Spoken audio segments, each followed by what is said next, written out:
अस्सलाम वालेकुम। Shaheen science academy से मैं आपका इंस्ट्रक्टर अब्दुल जब्बार शाहीन। आज हम first year physics chapter 1 exercise के शॉर्ट क्वेश्चन करेंगे। शॉर्ट क्वेश्चन बड़े इंपॉर्टेंट होते हैं जी, आपको पता है एग्ज़ाम पॉइंट ऑफ व्यू के लिहाज से काफ़ी पेपर जो है शॉर्ट क्वेश्चन वो एक्सरसाइज में से बन जाते हैं। तो चलें जी, पहले सवाल की तरफ जाते हैं। सवाल मैं पढ़ता जाता हूँ और आंसर्स इनके वाइट बोर्ड के ऊपर लिखे होते हैं। जैसे आप वीडियो को पॉज करके ये नोट कर सकते हैं। क्वेश्चन तो आपकी टेक्स्ट बुक के अंदर ही होते हैं। तो पहले क्वेश्चन की तरफ बढ़ते हैं जी। क्वेश्चन कहता है name the several repetitive phenomenas occurring in the nature which could serve as reasonable time standard. यानी कि कुछ ऐसे फिनोमेनास बताएं जो कुदरती तौर पे वकूफ़ पज़ीर हो रहे हैं और वो टाइम स्टैंडर्ड के तौर पे अपना जो है वो सर्व कर सकते हैं। तो पहले नंबर पे तो रिपीटेटिव फिनोमेनास क्या होते हैं जी? The phenomena which repeat the phenomena that repeat itself after certain time interval is called repetitive phenomena. यानी इसकी डेफिनेशन है कि ऐसा फिनोमेना जो अपने आप को एक टाइम के बाद रिपीट करता है उसको रिपीटेटिव फिनोमेना कहते हैं। Following repetitive phenomena can serve as reasonable time standard. तो कुछ फिनोमेनास हैं जो रीजनेबल टाइम स्टैंडर्ड के तौर पे काम कर सकते हैं। उनमें सबसे पहले नंबर पे है जी rotation of moon around the earth, चांद की ज़मीन के गिर्द हरकत। उसके बाद है जी rotation of earth around sun and rotation of earth around its axis. और तीसरे नंबर पे है जी सन राइजेज एंड सनसेट्स। और चौथे नंबर पे है जी चेंज ऑफ वेदर्स। ये कुछ फिनोमेनास मैंने बताए हैं जो कि कुदरती तौर पे अर्थ के अंदर ज़मीन हमारी कायनात के अंदर वकूफ़ पज़ीर हो रहे हैं और इनसे हम टाइम को गैस कर सकते हैं जो स्टैंडर्ड टाइम होता है। तो क्वेश्चन था जी name several repetitive phenomenas which can serve as reasonable time standard. कुछ ऐसे फिनोमेनास बताएं जो टाइम स्टैंडर्ड के तौर पे काम कर सकते हैं। तो इसका आंसर स्क्रीन पे वाज़ेह आप देख सकते हैं जी। The phenomena that repeat itself after in certain time interval is called repetitive phenomena. Following repetitive phenomena can serve as a reasonable time standard: rotation of moon around earth, rotation of earth around sun, sunrises and sunset और change of weathers। उसके बाद second question की तरफ बढ़ते हैं जी। वो question कहता है जी give the drawbacks to use the period of pendulum as a time standard. कि वो कौन सी खामियां हैं जिनकी वजह से हम पीरियड ऑफ पेंडुलम को टाइम स्टैंडर्ड के तौर पे इस्तेमाल नहीं कर सकते। देखें जी, टाइम पीरियड जो होता है ना पेंडुलम का वो कांस्टेंट नहीं रहता। तो उसके कांस्टेंट ना रहने की वजह से हम टाइम पीरियड जो पेंडुलम का है उसको टाइम स्टैंडर्ड के तौर पे इस्तेमाल नहीं कर सकते। अब वो कौन सी खामियां हैं वो हम बताते हैं जी। टाइम पीरियड पेंडुलम का होता है जो उसको हम लिख सकते हैं T = 2 पाई L/G√। इसमें हमारे पास L क्या है जी? लेंथ ऑफ थ्रेड है या लेंथ ऑफ वायर है। और G क्या है? ग्रेविटेशनल एक्सेलरेशन है। तो चूंकि इस टाइम पीरियड के अंदर ये जो लेंथ होती है बॉब की या पेंडुलम की जो लेंथ है ये टेम्परेचर की वजह से चेंज होती रहती है। मेटालिक लेंथ ये मेटालिक वायर होती है। तो जब हमारे पास गर्मियाँ होती हैं और सर्दियाँ होती हैं तो टेम्परेचर कम ज़्यादा होने की वजह से लेंथ चेंज हो जाती है। तो लेंथ के चेंज होने की वजह से भी टाइम पीरियड चेंज होता है। इसी तरह ये एल्टीट्यूड पे जाने से इसकी वैल्यू जो है वो G की ये कम होती है और अगर हम एल्टीट्यूड से नीचे आते हैं तो G की वैल्यू बढ़ती है। तो G की वैल्यू कम या ज़्यादा होने की वजह से भी टाइम पीरियड जो है वो चेंज होता है। तो दो वजूहत जो हैं टाइम पीरियड पेंडुलम का चेंज होने की, वो क्या है? Variation in the length of the pendulum and variation in the gravitational acceleration. तो इन दो वजूहत की वजह से टाइम पीरियड कांस्टेंट नहीं रहता। और टाइम पीरियड कांस्टेंट नहीं रहता तो हम टाइम पीरियड जो पेंडुलम का है इसको टाइम स्टैंडर्ड के तौर पे इस्तेमाल नहीं कर सकते। तो इसका आंसर हम कैसे लिखेंगे? As the time period of pendulum is given as T = 2 pi L/G√। This time period may varies due to variation of G and due to variation of length due to temperature. That's why the period of pendulum cannot be used as reasonable time standard। इस वजह से हम time standard के तौर पे period of pendulum को इस्तेमाल नहीं कर सकते। क्वेश्चन नंबर 3 की तरफ जो बढ़ते हैं हम, वो क्या है जी? Why do we find it useful to have 2 units for the amount of substance kilogram and mole, यानी कि ये हमारे लिए क्यों मुफीद है कि अमाउंट ऑफ सब्सटेंस के लिए हमारे पास 2 यूनिट्स होते हैं, एक किलोग्राम होता है और एक मोल होता है।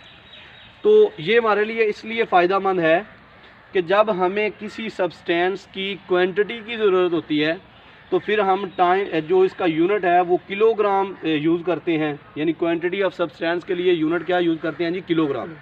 और जब हमें सब्सटेंस के पार्टिकल की ज़रूरत होती है, पार्टिकल के साथ कंसर्न होता है, तो फिर हम मोल को यूज़ करते हैं एज अ यूनिट। तो इसका आंसर कैसे लिखेंगे? We find it useful to have 2 units for the amount of substance mole and kilogram. We can use the kilogram as unit when we concern with quantity of substance, यानी जब हमारा वास्ता किससे पड़ता है जी, एक मादा की अमाउंट के साथ, क्वांटिटी के साथ। और जब हम when we concern with the number of particles we use the mole as units, तो हम मोल को तब इस्तेमाल करते हैं जब हमें पार्टिकल को काउंट करना होता है। तो इसलिए किसी भी मादा की जो अमाउंट है उसके लिए 2 यूनिट्स का होना हमारे लिए क्या है, मुफीद है। पहले नंबर पे क्या है जी कि किलोग्राम को हम तब इस्तेमाल करते हैं जब हमें क्वांटिटी ऑफ सब्सटेंस चाहिए होती है, और दूसरे नंबर पे नंबर ऑफ पार्टिकल को काउंट करने के लिए हम जो यूनिट इस्तेमाल करते हैं वो मोल यूज़ करते हैं। मोल के ये स्पेलिंग हैं, ज़रा रेज हो गए हैं, MOLE। ये क्वेश्चन आप वीडियो को पॉज करके नोट भी कर सकते हैं।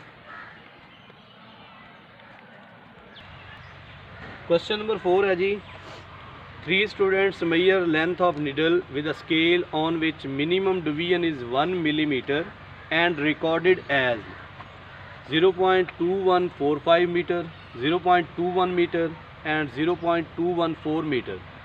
Which reading is correct and why? यानी कि वो कहता है कि 3 स्टूडेंट्स हैं, तीनों ने रीडिंग्स ली हैं। एक की रीडिंग है जी 0.2145, दूसरे की रीडिंग है 0.21 और तीसरे की रीडिंग है 0.214 मीटर, और ऐसे स्केल से ली है जिसके ऊपर जो मिनिमम डिवीजन है ना वो 1 मिलीमीटर है। तो बताएं इनमें से कौन सी रीडिंग जो है वो दुरुस्त होगी। तो अब चूंकि उन्होंने ऐसे स्केल से रीडिंग ली है जिसके ऊपर मिनिमम डिवीजन क्या है, 1 मिलीमीटर है, अगर मीटर में कन्वर्ट करें हैं तो 1000 पे डिवाइड करेंगे तो वो आ जाएगा 0.001 मीटर। तो इसका मतलब है अगर वो लीस्ट काउंट उसका जो है वो 0.001 मीटर है तो उससे ली गई वो रीडिंग ठीक होगी जिसके अंदर डेसिमल प्लेसेस 3 हों, यानी इशारिया के बाद इनसे जो है वो 3 होंगे, वो रीडिंग ठीक होगी। तो इसका आंसर कैसे है जी, 0.214 इज़ करेक्ट रीडिंग। वजह क्या है? Because least count of scale is 1 millimetre और 0.001 metre. So length can be precisely measured up to 3 decimal places। तो उन 3 रीडिंग्स के अंदर जो 3 डेसिमल प्लेसेस हैं वो क्या है जी, हमारे पास 3 रीडिंग्स के अंदर जो 3 डेसिमल प्लेसेस हैं वो हैं जी 0.214 मीटर। तो इसका मतलब है ये हमारे पास क्या होगी, ये करेक्ट रीडिंग होगी। अब हमारे पास क्या है जी, क्वेश्चन नंबर 5वें से पहले हम क्वेश्चन नंबर 6 कर रहे हैं। क्या है कि simple period of simple pendulum is measured by stop watch. What type of error can be are possible in the time period, कि जो पीरियड ऑफ पेंडुलम है उसको हम स्टॉप वॉच से मेजर करते हैं और इसमें कौन कौन सी पॉसिबल एरर हो सकती हैं। पीरियड ऑफ पेंडुलम को मेजर करते हुए हमारे पास 2 एरर पॉसिबल हैं। पहले नंबर पे होती है जी सिस्टमैटिक एरर, और ये सिस्टमैटिक एरर जो होती है ये फॉल्ट इन ऑपरेटर्स की वजह से होती है। Systematic error it occurs due to fault in operators and this error remain fix for an instrument, यानी एक इंस्ट्रूमेंट के लिए ये एरर क्या होती है जी, फिक्स रहती है। और दूसरे नंबर पे क्या है जी, random error. Random error it occur due to some unknown reasons, और ये हर ऑब्जर्वेशन के लिए चेंज हो सकती है, ये फिक्स नहीं रहती। तो ये 2 तरह की गलतियाँ होती हैं जब हम पीरियड ऑफ पेंडुलम को नोट करते हैं स्टॉप वॉच से। तो 2 तरह की गलतियाँ कौन कौन सी हैं? नंबर 1 सिस्टमैटिक एरर और नंबर 2 क्या है जी, रैंडम एरर। उसके बाद क्वेश्चन नंबर है जी 7। क्वेश्चन नंबर 7 में कहता है कि Does the dimensional analysis give any information on the constant of proportionality that may appear in an algebraic expression? यानी किसी अलजबरी जुमले के अंदर या किसी एक्सप्रेशन के अंदर, फार्मूले के अंदर जो कांस्टेंट ऑफ प्रोपोर्शनैलिटी होते हैं उनके बारे में डायमेंशनल एनालिसिस हमें इंफॉर्मेशन देते हैं या नहीं। तो इसका जवाब क्या है जी? No dimensional analysis can not give about constant of proportionality that may appear in algebraic expression as like 2 पाई आ जाता है, ये n आ जाता है रिफ्रैक्टिव इंडेक्स, ये e आ जाता है डाइलेक्ट्रिक कांस्टेंट। तो चूंकि इनकी कोई डायमेंशन नहीं होती, लिहाजा डायमेंशन एनालिसिस जो होते हैं ये इनके बारे में हमें कोई इंफॉर्मेशन नहीं देते। इनको हम क्या कहते हैं? इनको नॉन डायमेंशनल कांस्टेंट भी कहते हैं। तो जो नॉन डायमेंशनल कांस्टेंट होते हैं उनके बारे में डायमेंशन एनालिसिस जो है वो हमें कोई इन्फॉर्मेशन नहीं देता। डायमेंशन एनालिसिस हमें इन्फॉर्मेशन इनके बारे में देते हैं जो डायमेंशनल कांस्टेंट होते हैं। They give information for the dimensional constant only such as, ये स्प्रिंग कांस्टेंट है, इसकी भी डायमेंशन होती है, लिहाजा इसके बारे में इंफॉर्मेशन देंगे। ये ईटा है कोएफिशिएंट ऑफ विस्कोसिटी, इसी तरह कैपिटल जी है, ये हमारे पास न्यूटन के ग्रेविटेशन के लॉ के अंदर जो कैपिटल जी कांस्टेंट, इसको ग्रेविटी कांस्टेंट कहते हैं। और इसी तरह हमारे पास स्मॉल जी है, ये ग्रेविटी होती है या ग्रेविटेशनल कांस्टेंट है, इसको ग्रेविटेशनल एक्सप्रेशन भी कहते हैं। तो हमें डायमेंशनल एनालिसिस जो होते हैं ये इनके बारे में इंफॉर्मेशन देते हैं। ये 4 क्वेश्चन है, 3 क्वेश्चन है, क्वेश्चन नंबर 4 है, क्वेश्चन नंबर 6 है, क्वेश्चन नंबर 7 है। इनके क्वेश्चन नहीं लिखे हुए, ये आंसर लिखे हुए हैं। आप ये आसान वर्डिंग में लिखे हुए हैं, आप वीडियो को पॉज करके इनको नोट कर सकते हैं और याद कर सकते हैं। क्वेश्चन आपकी टेक्स्ट बुक के ऊपर मौजूद होते हैं। क्वेश्चन नंबर 8 है जी, वो कहता है right the dimensions of pressure and density. Pressure और डेंसिटी की डायमेंशन हमने लिखनी है। हमें पता है प्रेशर का फार्मूला हमें पता होता है, प्रेशर होता है जी फोर्स पर यूनिट एरिया। अब प्रेशर की डायमेंशंस हैं तो वो फोर्स की डायमेंशन ओवर एरिया की डायमेंशंस होंगी। डायमेंशंस वाले टॉपिक में हमने पढ़ रखा है कि फोर्स की डायमेंशन होती है mL/2 और एरिया की डायमेंशन क्या होती है L²।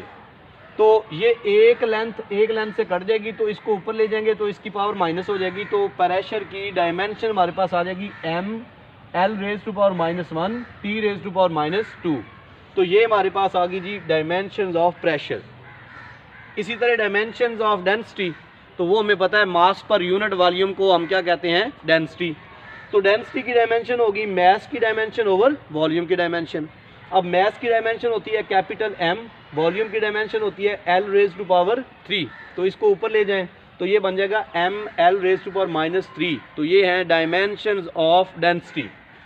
उसके बाद क्वेश्चन नंबर 9 की तरफ आएँ तो वो कहता है जी अगर आपके पास वेवलेंथ यानी लैम्बडा की डायमेंशन ये है, आपके पास वेलोसिटी की डायमेंशन ये है, आपके पास फ्रीक्वेंसी की डायमेंशन ये है, तो इन इक्वेशंस में से कौन सी करेक्ट होगी? पहली इक्वेशन क्या है? F = V लैम्बडा, ये पहली इक्वेशन है।